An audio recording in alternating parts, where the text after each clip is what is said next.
once again, it's Mark. We're going to do another Scotch Sunday. Thanks for tuning in. Thanks for giving this a view.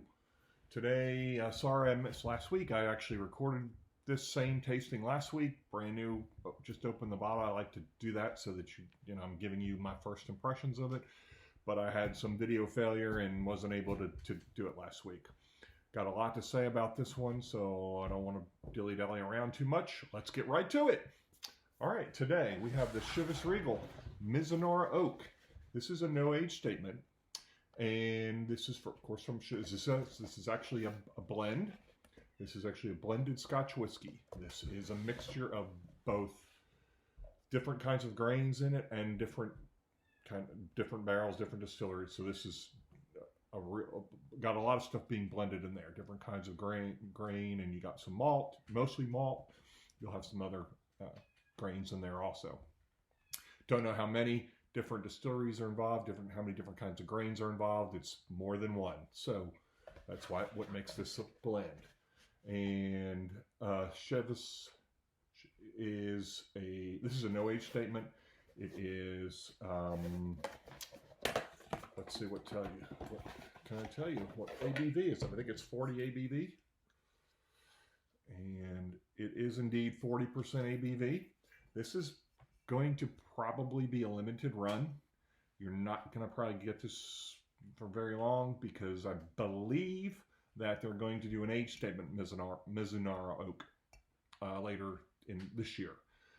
But for now, they claim that this was the first Scotch done in a Mizunara Oak, but I know that Bowmore did one, and I'm not sure who was first. This has been only in the U.S. since about a year now. They first released it to Japan, I think 2015, I believe. So it's been out for a while, but not really available here in the U.S. The distillery was founded in 1786. The distillery that they use, which used to be called the, I'll think of it in a minute, but it's now the Strathlisla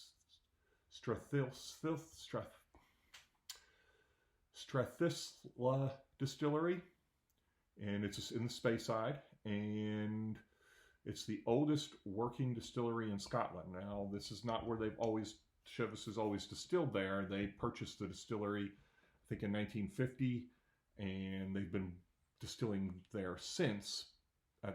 They renamed it from, gosh, I looked it up now, I can't remember. But most of their grain comes from up there in the Speyside. However, they do get some grains from the lowlands. I'm not sure if this came from the lowlands or not. It doesn't give me the specifics. So the distillery was founded, like I said, the distillery itself in 1786. After it became legal to distill there, the quality of whiskeys at the time was not very good. You had some stuff that came out very high ABV, some stuff that just tasted like swill. The distiller, the Chivas, one of the surviving Chivas brothers, they owned a company that provided goods to the Queen, or to the Queen Mother, and to some other upper class people of the time. Along with Charles Stewart, they got together, said, "Hey, let's try and make good whiskey." So that's kind of what they did. They had the connections into the upper class, so that was kind of where they felt like they were going to fill their niche. And in 1854, they released a blended malt. And 3 years later, Stewart left the company. And then he renamed it. And then that's when company became known as Chivas Regal, or Chivas Brothers, after Stewart left.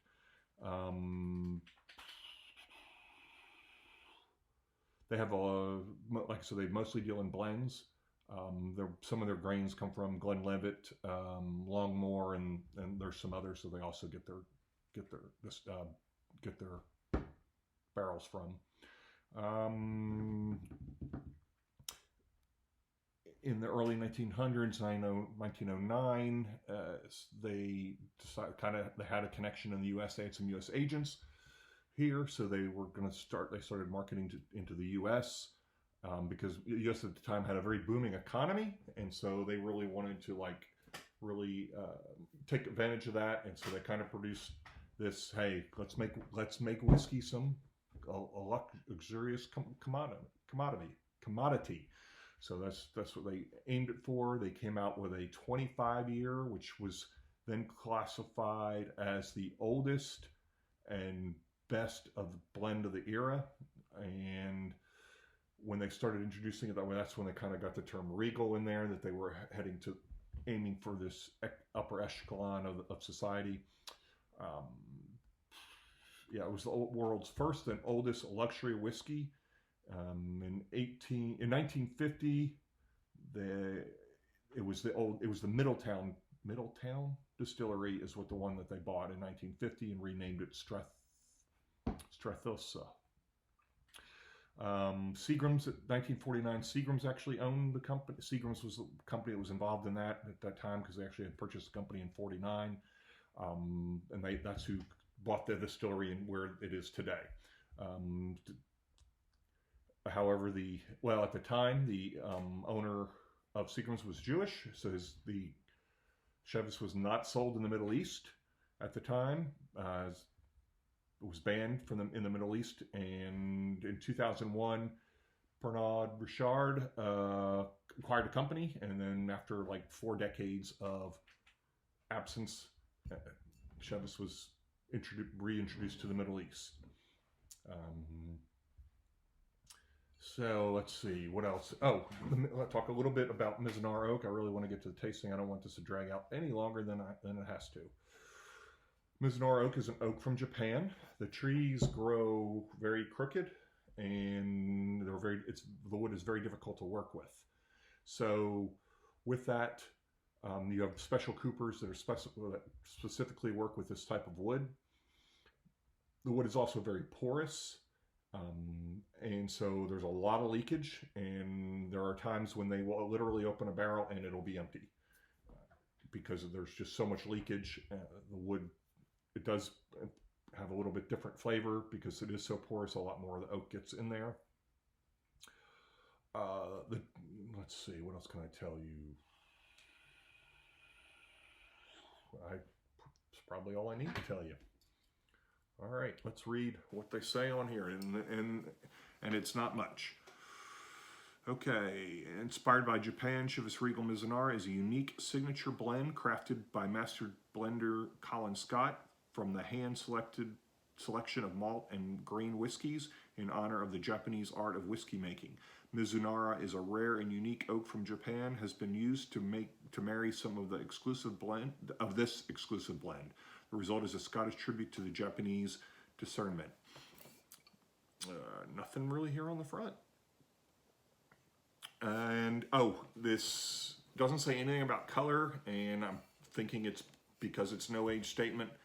It's probably got color and added to it. So, yes, and it is, even though it has Japanese oak, it is truly a Scottish. It is truly a Scotch because the barrels are actually brought to Scotland for the aging.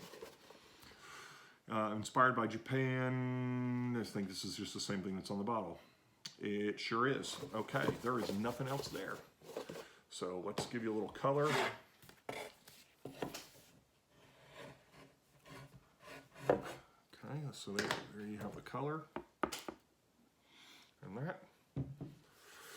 I believe they just call it, it's kind of a reddish amber color. It's kind of a dark amber, I would say.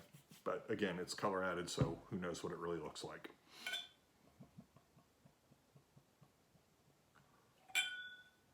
All right, that's a good amount.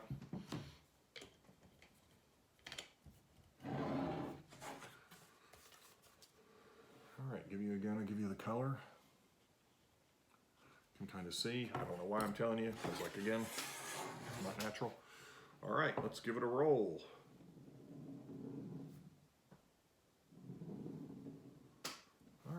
So let's see what we got.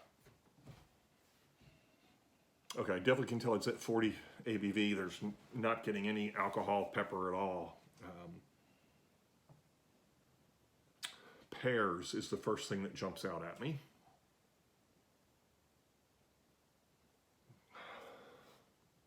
Apples, definitely very fruity.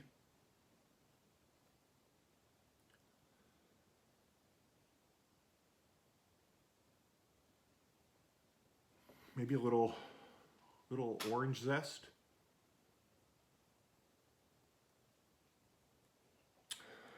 Some raisins.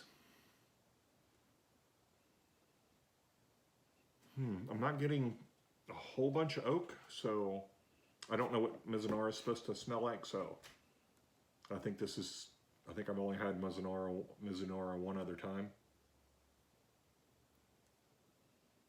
A little bit of vanilla, but really the pears and the apples kind of really jumps out. Kind of underneath that is kind of the orange and the vanilla, and then really down far is there's a little bit of raisins and kind of maybe a little spice in there, maybe.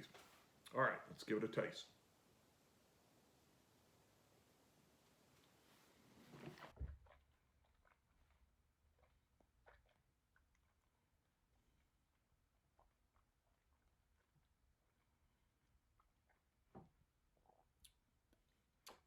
Honey, definitely honey. Very strong taste of honey in there. The orange continues. More nuts, really, on kind of like walnuts, I'll go with. Definitely honey is a really strong. Honey, nut and honey. It's like a cereal, nut and honey. All right. But it doesn't taste like that kind of cereal. So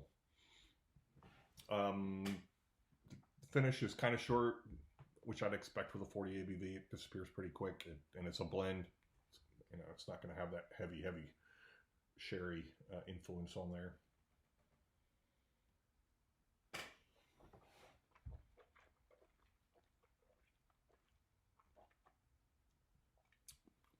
That's pretty good. It's definitely got a little flavor. Definitely the honey and the nuts is on the flavor, and kind of on the finish, it's a little bit of vanilla on the finish, but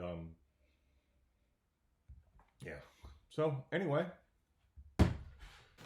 all right, that's it for this time. And just to remind, I'm going to give this one 6 stars. See you next time.